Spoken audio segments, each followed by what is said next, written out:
Alam mo, nakakatuwa yung bagong kapitbahay natin na maganda. Yung kararating lang galing Bisaya. Bakit? Ano ba nakakatuwa sa kanya?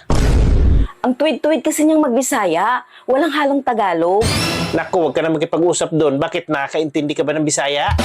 Hindi. Pero nakakatuwa lang kasi. Ganun palang punto ng Bisaya, no? Tsaka nabanggit mo nga pangalan mo eh. Ha? Nabanggit ang pangalan ko? Ano naman ang sabi niya?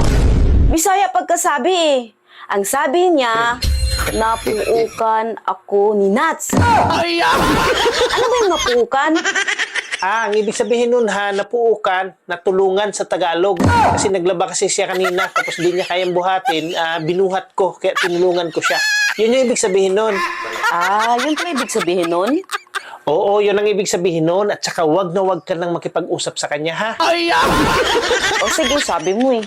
Tsaka yung damit mo kahapon pa yan, hubarin mo kasi maglalaba ako. Tsaka marami-rami yung labahan, kaya papuukan mo ko pag naglaba ha, para mabilis mo tapos.